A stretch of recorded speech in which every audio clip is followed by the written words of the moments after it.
சிவகார்த்திகேயன் போன காரு விபத்துக்குள்ளாயிருக்கு. பராசக்தி ஹீரோவுக்கு என்ன ஆச்சு? சாலையிலேயே நடந்த வாக்குவாதம். சிவகார்த்திகேயன் நடிப்புல உருவாயிருக்கக்கூடிய பராசக்தி படம் ஜனவரி 14ஆம் தேதி ரிலீஸ் ஆக போகுது. இதுல ரவிமோகன், அதர்வா இந்த மாதிரியான நிறைய பேர் நடிச்சிருக்காங்க. ஜி.வி. பிரகாஷ் இசையமைச்சிருக்காரு. இதுவரைக்கும் படத்துல இருந்து 2 பாடல்கள் வெளியாகி சூப்பர் ரெஸ்பான்ஸ பெற்றிருக்கு. அந்த படத்தோட இறுதிக்கட்ட படப்பிடிப்புல இருக்கிறாரு சிவகார்த்திகேயன். இந்த நிலையில அவர் போன காரு சென்னையில விபத்துல சிக்கியிருக்கு. அமரன் மாபெரும் வெற்றிக்கு பின்னாடி சிவகார்த்திகேயனோட மார்க்கெட் வேல்யூ எங்கேயோ போயிடுச்சு.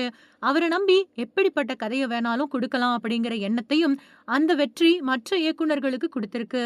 அப்படிதான் சூர்யாவை வச்சு பராசக்தி படத்தை இயக்குறதா இருந்த சுதா கொங்கரா அவரு வெளியேறின பின்னாடி உடனடியா சிவகார்த்திகேயனை ஹீரோவா புக் பண்ணாங்க.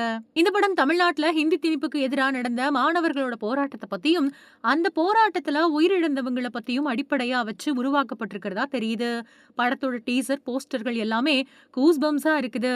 அதனால முழு படமும் தங்களுக்கு பெரிய விருந்து படைக்க போகுது அப்படிங்கிற நம்பிக்கையில காத்திருக்காங்க எஸ்கே ரசிகர்கள். படம் பொங்கல் பண்டிகையை முன்னிட்டு ஜனவரி 14ஆம் தேதி ரிலீஸ் ஆக போகுது. முதல்ல ஜனவரி 9ஆம் தேதிக்கு தான் பிளான் பண்ணியிருந்தாங்க. ஆனா அன்னைக்கு விஜயோட ஜனநாயகன் ரிலீஸ் ஆறதால எதுக்கு வம்பு அப்படின்னு ரிலீஸ் தேதியை தள்ளி வச்சாங்க. அதே சமயம் விஜய்க்கு போட்டியா 9ஆம் தேதியோ இல்ல 10ஆம் தேதியோ ரிலீஸ் ஆனாலும் ஆகலாம் அப்படிங்கிற தகவலும் கடந்த சில நாட்களாவே ஓடிக்கிட்டு இருக்கு. படத்தோட ஷூட்டிங் முடிஞ்சு இப்போ போஸ்ட் ப்ரொடக்ஷன் வேலைகளை சுதா கொங்கரா தொடங்கி இருக்கிறதா தெரியுது. கொஞ்ச நாட்களுக்கு முன்னாடி கூட பராசக்தி படத்துல போடப்பட்டிருக்கக்கூடிய செட்டுகளை சென்னை வள்ளுவர் கோட்டத்துல காட்சிப்படுத்தி இருந்துச்சு படக்குழு.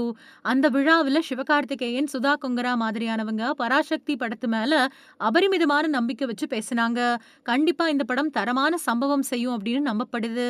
அது மட்டும் இல்லாம இந்த படம் சிவாவுக்கு 25வது படம் அப்படிங்கிறதும் கூடுதல் ஸ்பெஷல். இந்த நிலையில சென்னை மத்திய கைலாஷ் பகுதியில தன்னோட கார்ல போய்கிட்டு இருந்தாரு சிவகார்த்திகேயன். அப்போ வாகன நெரிசல் ஏற்பட்டதால அவரோட காருக்கு முன்னாடி போன இன்னொரு கார் மேல மோதினதுல விபத்து ஏற்பட்டுச்சு. நல்ல வாய்ப்பா எஸ்கேவுக்கு காயம் எதுவும் ஏற்படல.